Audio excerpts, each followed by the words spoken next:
Alright. So, ngayon i-demo natin yung Kato Looper. So, currently, I'm using a Donor Hash I silent guitar.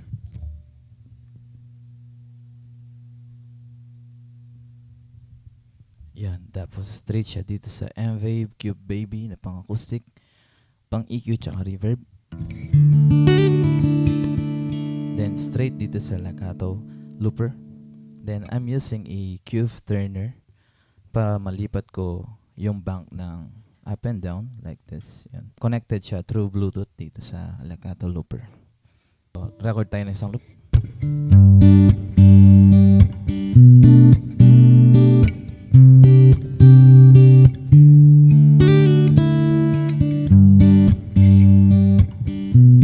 So, meron na tayo na record. Ayan, pag gusto natin mag-overdub, press lang natin ulit.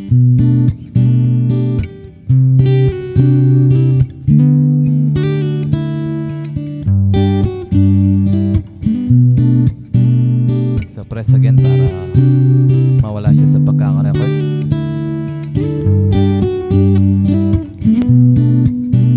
Ngayon, pag gusto nating stop yung loop, double tap lang natin. Then press again pag gusto nating ibalik yung loop.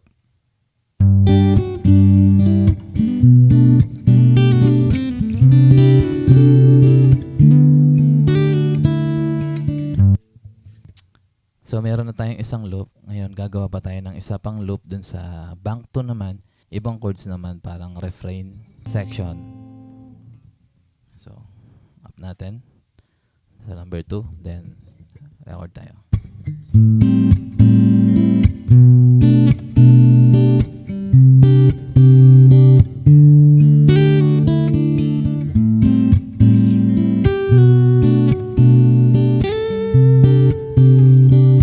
So meron na tayong refrain section. Ngayon pagbabalik tayo dun sa main riff, yan number 1, balik lang natin sa Cube Turner. So after matapos yung nirecord nating loop na sa bank 2, diretso siya doon. Oh, diba? Balik siya dun sa main riff.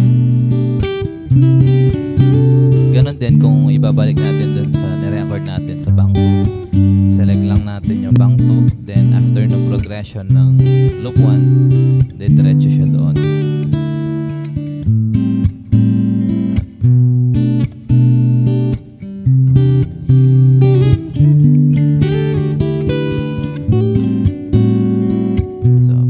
Sa 1.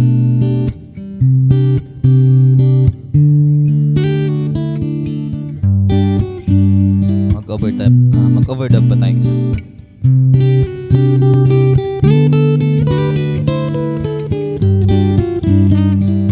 Ngayon, for example, nagkamali ko ng ganun. So, meron tong redo and undo function. I-hold lang natin yung button ng looper para mawala yun. Yun, nawala na siya. Ngayon, kung gusto natin ibalik, i-hold lang natin ulit.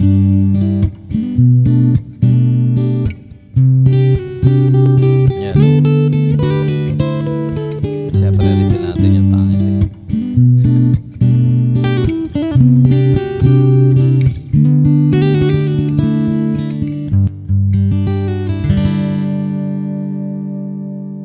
So, para mabura itong loop natin, or delete all, double tap, then long press.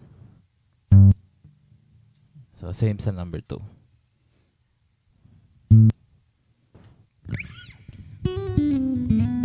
Ngayon, meron tong tuner function. Dito sa pedal, kung wala kayong cube turner, select nyo lang yung dalawang button sa tabi ng screen.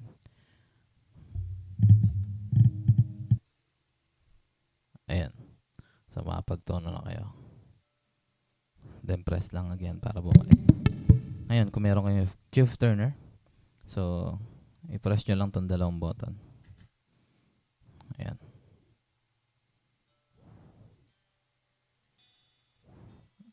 So, medyo flat ako dun sa high E. Alright. Then, balik.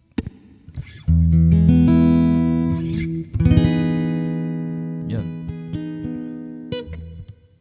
Ngayon, bibigyan ko kayo ng tips and tricks para makapag-stop all kayo dito sa loop. Kasi, syempre, dahil isang button lang to, kailangan ng double tap para ma-stop all lahat yung niloop nyo.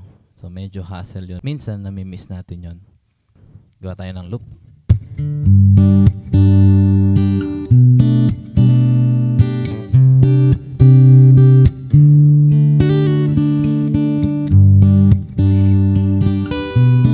Yan. So, meron na tayong loop sa bank number 1. So, meron tayong loop sa bank number 1 pero sa 2 and sa mga iba pang bank wala tayo.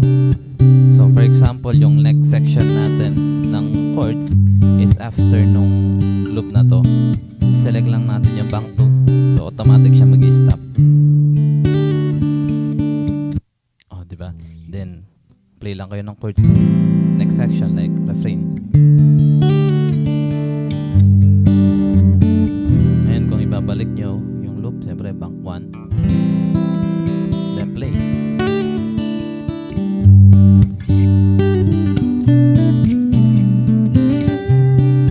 Diba? Kung mag-stop kayo agad, mag-stop siya agad sa after nung 4 bar nung loop. At least hindi na mahirapan mag-double tap. Now, let's say for example, yung pag-stop nyo ng loop is sa middle section nung ginawa nyong loop. Like for example, sa 2 bars. So, meron ding diskarte doon. So, like this. So, play natin yung progression again. So, yung chords niyan is G, B minor, C, D. So, let's say for example, after ng B, mag-A minor ka instead of C. So, nasa gitna siya, di ba? Ang gagawin natin, siyempre, select natin yung number 2, bank.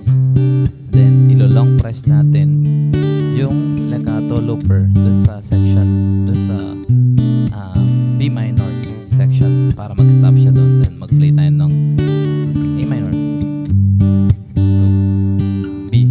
Then, long press.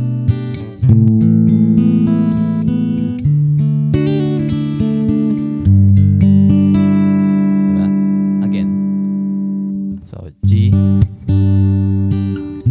B, C, then D, then G, tapos select natin B, then A minor. Yan, no? So, in a way, mas madaling mag-hold kesa sa mag-double press or double tap dun sa button.